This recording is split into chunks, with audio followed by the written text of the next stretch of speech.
Enyo denyo. Oh, what that dying. This is the Black Pot, aka Kuku Show, the voice of the patriot. And I want to say thank you so much. I appreciate it. I love you. And I want to apologize for the technical problems that we faced right from when the segment was beginning. This is where we speak truth to power. Now here we don't criticize except to build. And never ever to destroy. This is the voice of the people, and the voice of the people is the voice of God. This is from the newsreel, which we always endeavor to keep real. The voice of the patriot.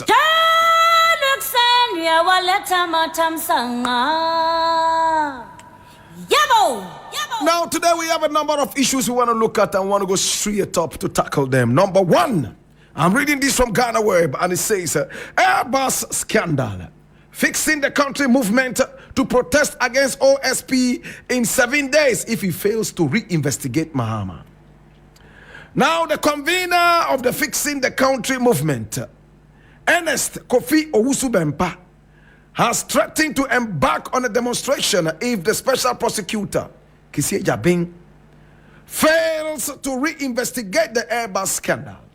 In a statement signed by Owusu-Bempah and posted on treenews.com on August 9, 2024, he opined that Kisie Jabing may have made mistakes and misjudgments due to some difficult situations he faced in the early stages of his tenure, which led to the exoneration of John Dramani Mahama from any wrongdoing. He has therefore given the Special Prosecutor's Office an ultimatum to reinvestigate the case. Failure to do so will result in him protesting within 7 days.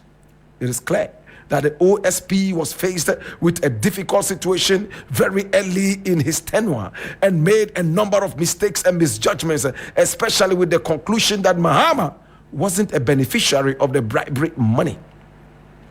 This is a crucial case that cuts to the willingness and ability of the OSP to investigate and prosecute serious alleged criminality. And if the OSP is not able to do so, then citizens like my good self and the Fixing the Country movement will be left with no other option than to embark on mass protests to register our pleasure. As a matter of fact, Fixing the Country movement was the first to petition the Office of the Special Prosecutor on September 15, 2023 for urgent action on this Airbus Mahama case, and we are again asking the OSP to come again. Otherwise, we will be forced to hold a public action or demonstration in 7 days to register our displeasure.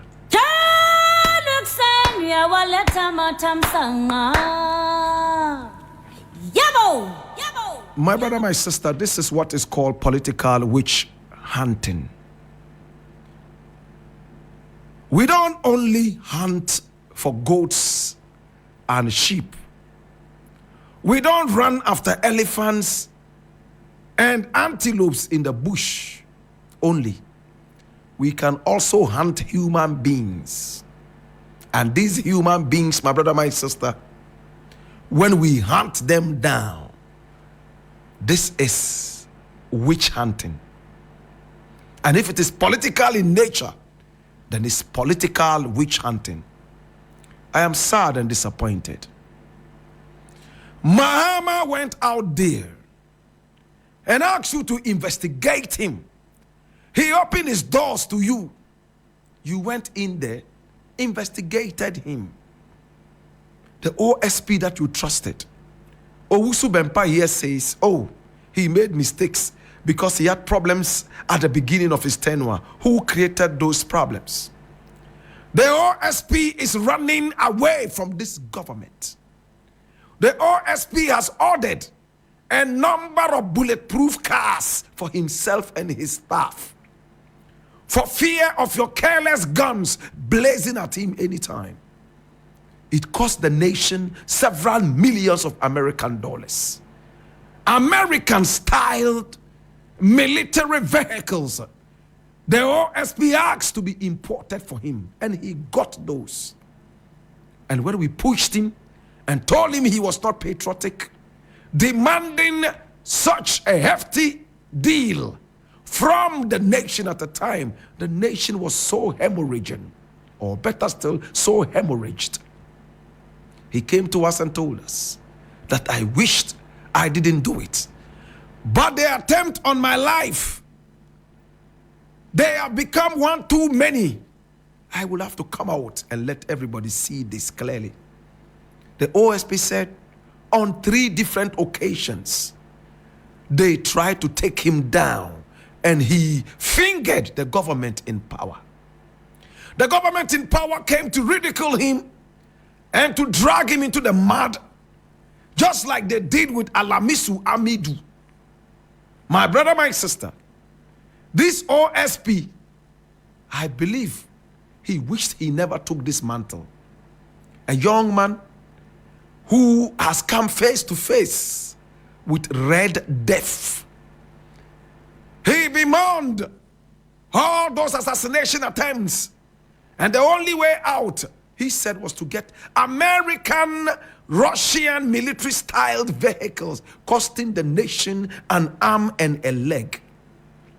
Today, he's finished with his investigations.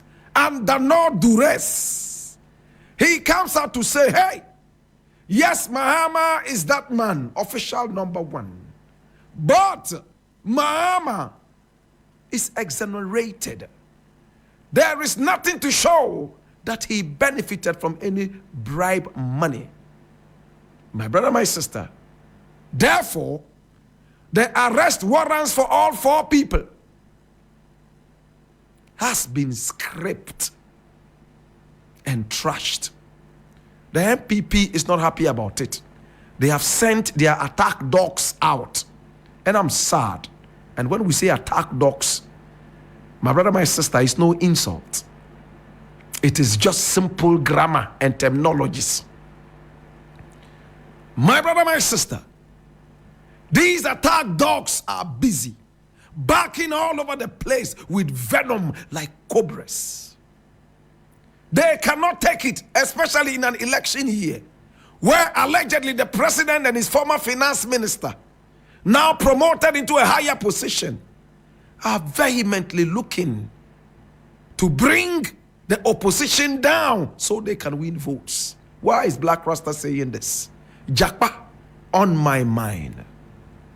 Jakpa made it clear that the Attorney General, caught on tape, told him blatantly that the president could not wait to have to force him jailed so that they will reduce their numbers in parliament and go ahead and win the election with dirty tricks. In a serious country, this will never be taken lightly. But this is the case. Godfrey Dame is still walking like a free agent. I am sad and so disappointed. In this nation, we don't seem to be responsible. Nobody wants to be accountable. Today, a friend of mine called me and I broke down and shed tears before I came into the studio. He asked me, will Ghana ever change? And I told him, the change starts with you. This is a friend of mine who does sometimes 1 or 2 things that are wrong, but he says he does them to be able to survive. And I told him wrong is wrong. It doesn't matter for what reason you do wrong. It is still wrong. Yes, sometimes we have to apply common sense to be able to see which of the 2 wrongs is milder. But wrong is still wrong. It's like a man who kills 1 man to save 10 other people from drowning. Yes, he's committed murder. But I think his sentence will be reduced in the sense that he did it with a good intention to save many. The Jehovah's Witnesses may not agree with me. My brother, my sister, many other people would not agree with me. They will tell you murder is murder. If you murder 1 man to save 10 people, it's still murder. That is why Jehovah's Witnesses do not believe in abortion in any way. For instance, if a woman goes to the hospital and she has an ectopic pregnancy. That is a pregnancy outside the womb. Doctors say no matter what, the mother will die if they don't go through a D&C. In other words, take out the fetus. The mother will die with a baby. So some people think the lesser crime is to take out the baby, of course, kill out the baby, and let the mother survive. Jehovah's Witnesses say no. It's better to pray for divine wisdom and intervention. Let the two of them live. And if they are going to die, let two of them die. Am I correct? Many other religions will believe that. Some other people, my brother, my sister, left-wing people would say yes, it is correct. And some other people will say, nah, it's wrong. My brother, my sister, no matter what we do, let's think about the nation first. Today is all about politicking. They are shocked, shell-shocked, that Mahama has been exonerated. You know what I'm going to say? Kisia Jabin, your life has always been in danger. And at this point, it will even be more in danger. You exonerated Mahama in an election year. How dare you? How dare you, Kisia Jabin? Are you serious? They are coming after you. In this country, you hold the truth and speak it after elections. When you speak the truth during the election, a bullet will make a journey through your brains. Hallelujah. I am totally flabbergasted, flummoxed. I am caught in total obscurity, my brother, my sister, and I can't see anything in this country that is not supposedly responsible. We all lie our way out of everything. This Owusu Bempah guy is speaking. He's certainly not speaking for Ghana. He's speaking for his party. Fix the country. They come and say, fixing the country. What have they fixed? We want to know. Yes, I see some road works going on every now and then. Kudos to the government in power. Free SHS is nothing but a scam. My brother, my sister, today they are state capturing everything. In other words, there's a state capture. They are taking everything for their cronies. A mafioso is in action. And I bleed every time. My brother, if it will take my life to speak the truth and to stand by this dear nation, please, so be it. I do not benefit from any dirty politician. I don't go to politicians hoping that they will give me bread.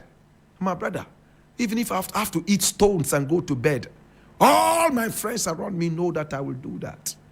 And every time I think about it, I shed tears. I miss happiness. I am happy to go to bed with a clean conscience than to fill my belly and hit my pillow with sorrow. To Owusu Bempah, my brother, think about Ghana. You are over politicking. You guys are only interested in your stomachs. You guys are not ready to leave a national legacy. You are only interested in pillaging the nation. Find out what that word means. Today as it stands, I am disappointed. How dare you exonerate Mahama, you little boy Kisia Jabin? Not even your bulletproof armored cars, military style, can save you. If we fail getting that bullet to race through your brains, we would make sure that spiritually we deal with you. They seem to be saying, to God be the glory. May the truth always stand. Nobody is bigger than the truth.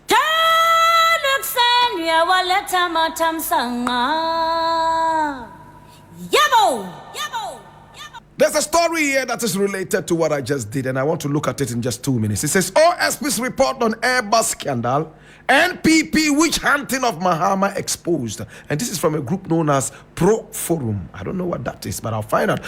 Former Ghana's High Commissioner to India and President of the Professional Forum, Prop Forum, Sampi Ali, has described the OSP declaring of John Mahama in the Airbus scandal as a sign of the ruling party's unjustified persecution of former President John Dramani Mahama. My brother, I think we just handled it right. But there is still one question I need to be answered. And I asked that yesterday. Now, the Airbus management that said they paid bribes according to the British authorities, and mentioned people they paid the bribes to, and confessed and even paid the penalty to the British government. Did they lie? And two, is it that they did not give the bribe to these people, but other people fronted and scammed them? We want these answered. Did the British authorities lie? How come a man came out and said that, hey, the Airbus issue, in fact, we are sorry, we paid bribes to Ghanaian authorities A, B, C, D. The bribes that they paid, where is the evidence? Because in these times, anybody can say anything. I want these questions answered as well by the OSP. I wish we could have an interview on this show so that we could go deeper into this. In the interim, Ghana still loses. Where is that plane? It never came to Ghana. Why did the plane not come to Ghana? Can we find out? Or was it a botched business deal? Can we look at it? It's not enough to say you are exonerated. Yes, it's good news. But we want to go deeper into it. Because it's all about our country, you know. Not about personalities.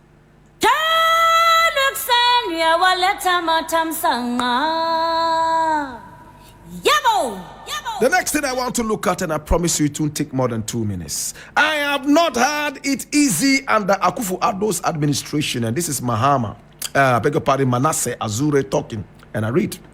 Award-winning Ghanaian broadcast journalist and author Manasseh Azure Awene has shared insights into his tumultuous journey as an investigative journalist under the tenure of President Akufo Addo. This comes amidst his preparation to launch his latest book, The President Ghana Never Got.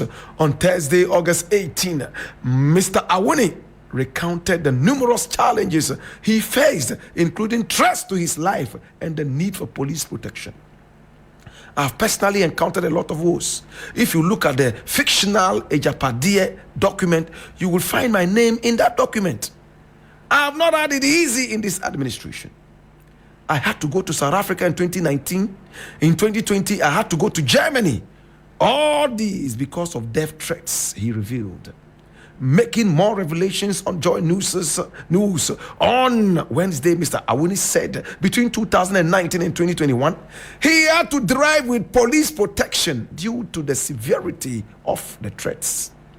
According to him, the intense pressure also took a toll on his mental health, leading him to seek therapy from a clinical psychologist. Mr. Awene further noted that his book delves into his efforts to interact with President Akufo Addo about his predicament.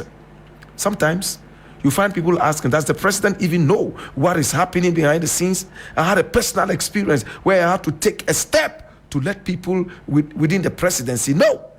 At a point when I felt the message might not be getting to the president, I booked an appointment with his wife, he recounted. According to him, Mrs. Rebecca Akufo Addo was surprised that he was using her as a conduit, giving his direct access to the president through other channels. I replied, well, it's true, but for ABC reasons, I should let you know. So these are some of the things that have happened within the period that the average person may not know how these interactions happened and whether or not the highest official of our country is privy to some of these things that happened is explained. The President Ghana Never Got is a 400-paged and 40-chaptered book on the reign of President Nana Akufo Addo.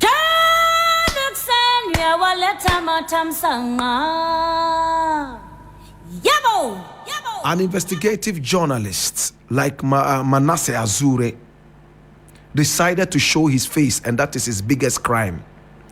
Others who hid their face under masks and behind smoke screens, my brother, my sister, they are free to walk around. My very good friend and brethren, my brother, my sister, Anas Armiyao Anas, now will say that he has a good reason to remain behind the smoke screen. My brother, my sister, the sad thing about this is this, and I'm shocked.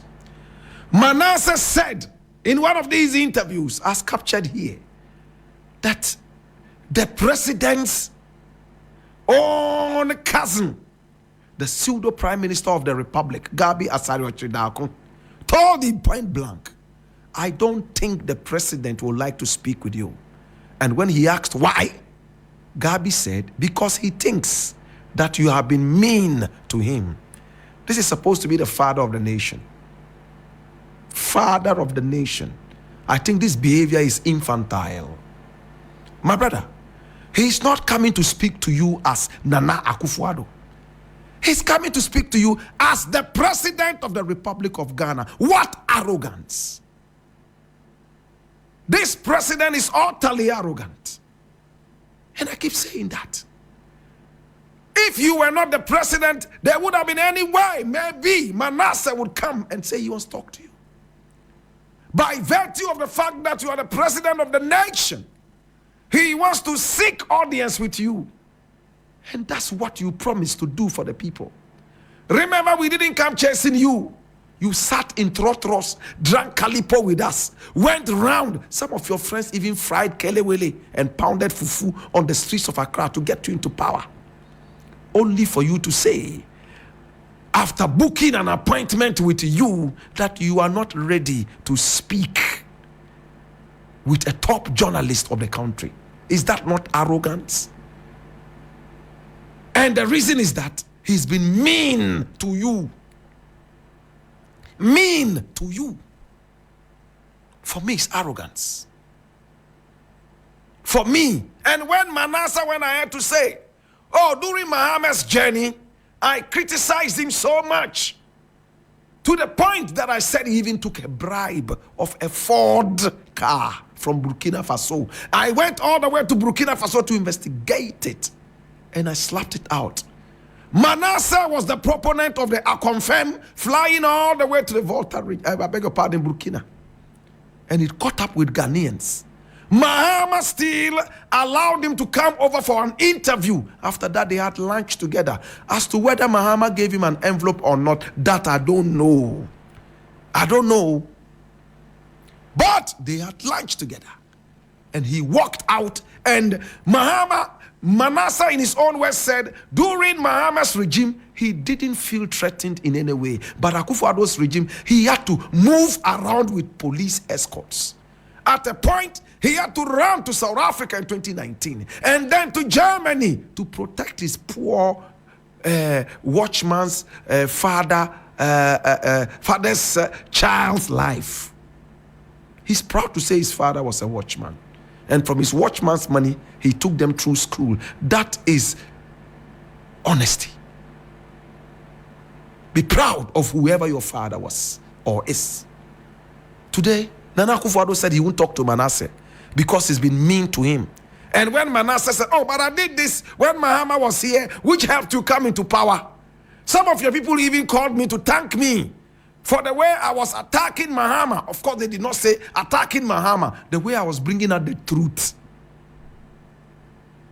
Today is your turn. You say you won't speak to him because he's been mean to you. And when he asked that question, Gabi said, oh, people act differently. Jesus have mercy. My brother, my sister, it is a very sad situation. And it breaks my heart every time I look at the arrogance of some of our leaders. When they want the power, they can pound fufu 9-10 days. When they want the power, they can fry kelewele. When they want power, they can do anything, my brother. But my brother, as it stands right now, it is super sad.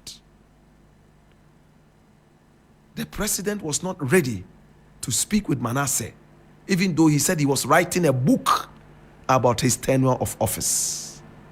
He knew probably what Manasseh will be writing about. I'll leave it here.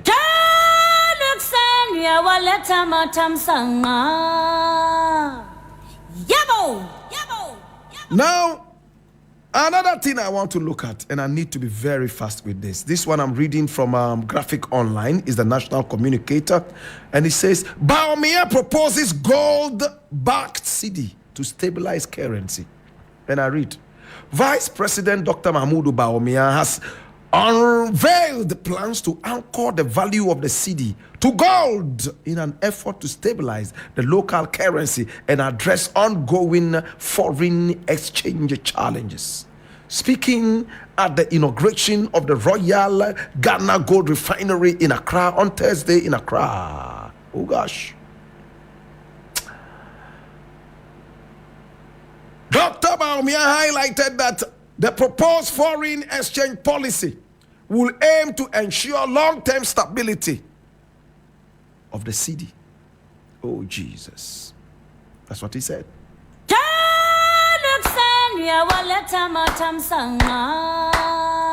Kai. Why are they not using the gold to back the cedi now? Or they are short of gold? Why? If you have all these ideas, for close to 8 years you have been in power, you want to be president before you use the gold to back the cedi. I am so ashamed of these people. I am utterly ashamed. If I was God, I'll give them an early calling. They should come home early. It's sad. Oh, hey, ha! Dr. Mahmoud Bawumia, with all respect, Nana Akufo Addo went into every nook and cranny and pulled you out. He said you were the best, you were the economic wizkid, the magic boy. Come and salvage the image of this country. Like Kwame Nkrumah went all the way to the Caribbean and picked up a finance guru to come and sit in Ghana and help direct the affairs of this country. In the African history class, we'll tell you more about some of these people with time. He brought you in. The economy has been messed beyond resurrection. Today, Bawumia says, when you vote me into power, the cedi will be stabilized because we are going to use gold to back it. After that, I commission more toilets. After the toilets are commissioned, then I would... Please, I think some of these people are taking us for idiots. And it's so painful. Now, listen to this interesting thing. You are looking for gold to back the cedi. You couldn't do it all these years. You are getting out of power. You have gone all the way to the IMF and the World Bank to collect money to saddle the next generation and beyond. The finance minister is busily apologizing. He's on an apology spree, apologizing to people for the bad way in which they run the economy. Bawumia should resign and bury his head in the sand like the proverbial ostrich. It's a shame. Your finance minister is saying the economy has been badly run, and you are the chairman of the economic team. My brother, my sister, you told us you will never ever go to the IMF as long as we gave you the chance to institutionalize e-levy. We asked you, yes, go ahead. You activated it. Within months, you told us e-levy had failed. Now Bawumia says he wants to bring back the road tolls. Oh, what a confused, hypnotized, cacophonized government. It's embarrassing. In a decent country, all these people will be resigning. But a lot of our politicians have no shame. They will do shameless things and never ever resign for these shameless acts. And some of those we are seeing. How could Bawumia have the effrontery, the carelessness to come out and tell us I have a solution to the problem of the city. Who should listen to Bawumia? Why did Nana Akufo Addo bring him in the first place? To deal with the economy. Today, Bawumia is telling us, oh, unless he wants to tell us, oh, you know, I just discovered this fresh. I didn't know it at the time. Then we'll say, okay, everybody learns. But my brother, it is sad. The same Bawumia told us he had arrested the dollar, changed the dollar, whipped the dollar several times, pow, pow, pow, locked up the dollar, and giving the key to the IGP, and told the IGP to hold the key and put it under lock and key. The only key which is under lock and key. You know, we don't lock keys. But this key, they put it in there, locked it, and pocketed the key.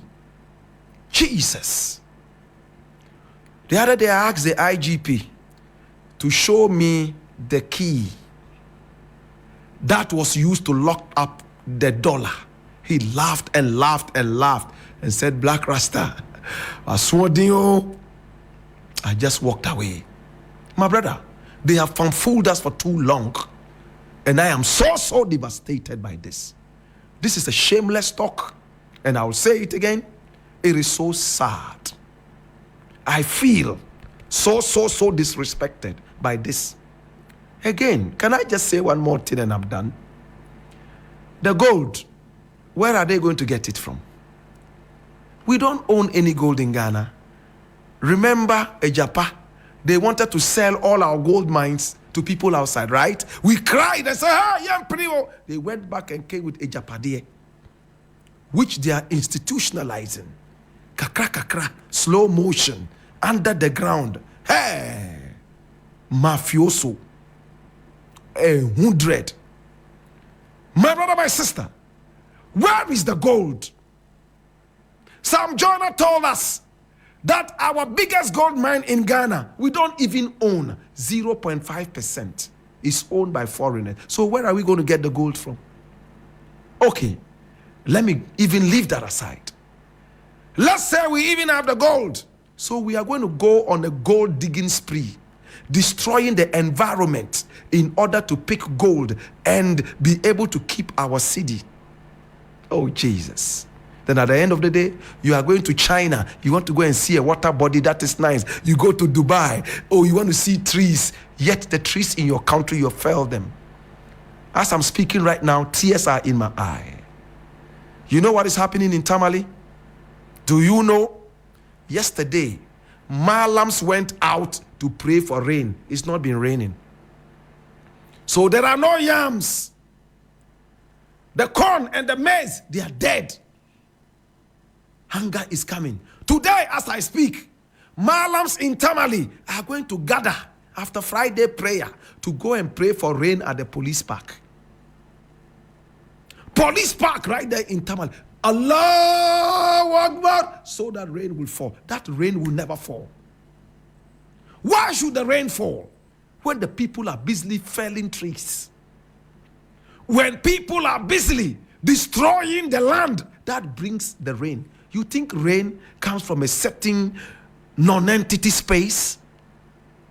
The rain is controlled by the trees. The rain is controlled by the rivers. The rain is controlled by the water bodies. When you destroy the water bodies with your dirty galamsey and cut down the trees and desertify the whole place, you expect rain to fall. You can pray from now till when Jesus Christ returns, no rain will fall. We are a wicked people. Very wicked. We are not ready for common sense. With all respect to all those people who are going to pray, prayer can bring miracles. But it's better to pray for our people to have common sense rather than these knee-jerk reactions. I leave it here.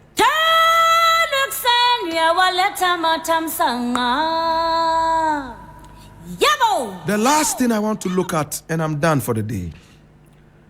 240 sacks of marijuana, aka Ntampe, aka Bekwi. Cocaine and heroin incinerated at Osu Beach. Incinerated, it means burnt. Washing. Armed of officers from the Criminal Investigation Department, CID, of the Ghana Police Service, alongside the Narcotics Control Commission, have overseen the destruction of a significant haul of illicit drugs at Osu Beach in Accra. Now, the operation, conducted under the supervision of the Accra Circuit Court, saw 242 sacks of marijuana, 16 kilograms of cocaine, and buckets of heroin set ablaze as part of ongoing efforts to combat drug trafficking and usage in Ghana.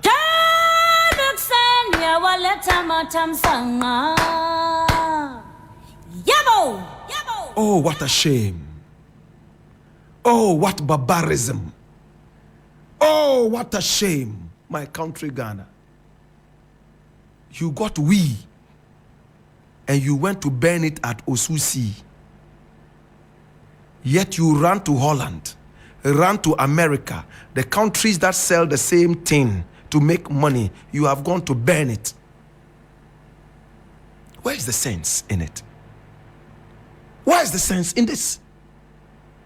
You go to Holland and ask the people to give you money. They sell weed and give you the money. You go to America. In a lot of the states, they have legalized marijuana. In Ghana, we are on the way of making it. In fact, if you want to do it by our constitution, you get a license and you can plant it. True? The president's 2 daughters, we are told, my brother, my sister, by Ablakwa, Honorable Ablakwa, a sitting MP, that they are ganja farmers. The president's daughters are certified ganja farmers. We, Ekuafo, Ntampe, they are planting marijuana according to Ablakwa. Now you have free marijuana. Instead of processing it like cake, beautiful cake, you can even turn it into weed toffee. Sell it out to people in whose countries this is very legal.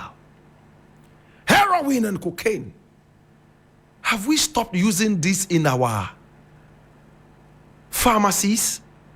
Can't we turn those into drugs and medicines? And to end it on a very shameful note, so the police has nowhere to burn so-called drugs by the beach.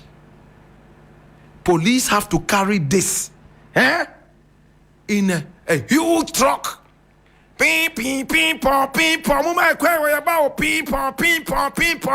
And bully everybody to stop on the street because they have nowhere to burn their marijuana. They have nowhere to burn their cocaine. They go to the beach where we go to sit down and have fun to burn the so-called illicit drugs. Hey, the police in Ghana, you don't have any official incinerators.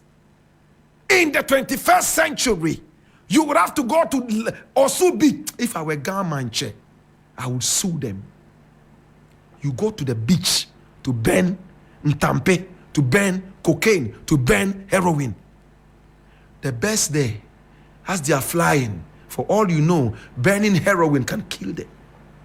The fishes in the sea, burning cocaine and all can kill them. Have you been able to check it? Police has nowhere to incinerate all these. They have to go to the beach. It's been the Black Port, aka Kukushuno. It looks like the more we move ahead, the closer we get to the beginning in this country. It's sad. Police has nowhere to burn some of these things. They carried ping pong, drive 7 trillion miles to go to the innocent beach where I want to go and sit down and meditate, where I want to go and sit down and watch the waves. Then they set it on fire and they clap.